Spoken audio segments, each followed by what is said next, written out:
అసలు రాజశేఖర్ రెడ్డి గారు కాంగ్రెస్ పార్టీకి సంబంధించిన వ్యక్తా? లేకపోతే వైఎస్ఆర్ కాంగ్రెస్ పార్టీకి సంబంధించిన వ్యక్తా? అంటే వీళ్ళిద్దరూ గూడా ఆయన్ని క్లెయిమ్ జేసుకుంటారు. మా పార్టీకి సంబంధించిన వ్యక్తి, మా పార్టీకి సంబంధించిన వ్యక్తి అని చెప్పుకుంటూ ఉంటారు.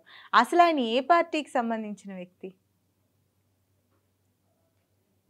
రాజశేఖర్ రెడ్డి గారు కాంగ్రెస్ పార్టీలో మంత్రిగా మొదలయ్యాయి ఆయన ప్రస్థానం. అదే కాంగ్రెస్ పార్టీలో పీసీసీ అధ్యక్షుడిగా దశలుగా కాంగ్రెస్ పార్టీ చాలా అవకాశాలు కాంగ్రెస్ పార్టీ రాజశేఖర్ రెడ్డి గారికి ఇచ్చారు.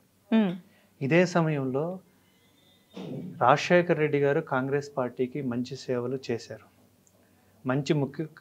కాంగ్రెస్ పార్టీ రాజశేఖర్ రెడ్డి గారికి 2 సార్లు సీఎంగా అవకాశం ఇచ్చింది.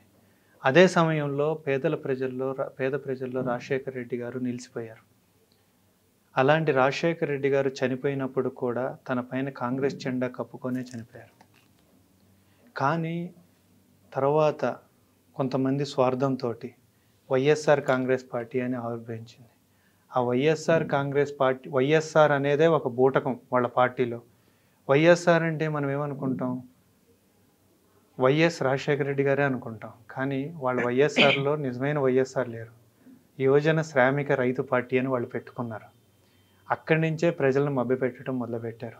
ఇదే కాంగ్రెస్ పార్టీ అవలంబించిన పథకాలనే వాళ్ళ అజెండాగా పెట్టుకొని, ఆ పథకాలని రౌండ్గా పెట్టుకొని మధ్యలో రాజశేఖర రెడ్డి గారి బొమ్మతోటే ప్రజల్ని మభ్యపెడుతూ ప్రజల్లోకి వెళ్ళారు. కొంతవరకు సక్సెస్ అయ్యారు.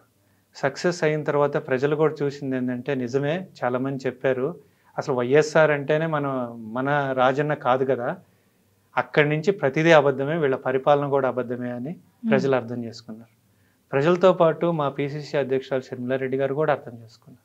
అర్థం చేసుకొని నిజమైన రాజశేఖర రెడ్డి పార్టీ కాంగ్రెస్ పార్టీ, నిజమైన రాజశేఖర రెడ్డి ఆశయాలు కాంగ్రెస్తోనే సాధ్యమవుతాయి అని చెప్పేసి ఇదే పార్టీకి పీసీసీ అధ్యక్షురాలుగా ఉండి, అదే రాజశేఖర రెడ్డి బొమ్మ, అదే రాహుల్ గాంధీ గారు, అదే ఇందిరమ్మ, ఏదైతే ఇందిరాగాంధీ గారిని, సోనియా గాంధీ గారిని, రాజీవ్ గాంధీ గారిని అభిమానిస్తూ వాళ్ళ పేర్ల మీదుగా ఎన్నో పథకాలు ప్రవేశపెట్టిన రాజశేఖర రెడ్డి గారిని నిజమని నమ్ముతూ ఆయన ఈ కాంగ్రెస్ పార్టీకే చెందినవారు అని చెప్పేసేసి షర్మిలారెడ్డి గారు అదే ఎజెండాతో కాంగ్రెస్ పార్టీకి చెందిన వాళ్ళే రాజశేఖర్ రెడ్డి బిడ్డే ఈ షర్మిలమ్మ అని చెప్పేసేసి మళ్ళీ కాంగ్రెస్ జెండా పట్టుకొని మన మధ్యలోకి వచ్చారు.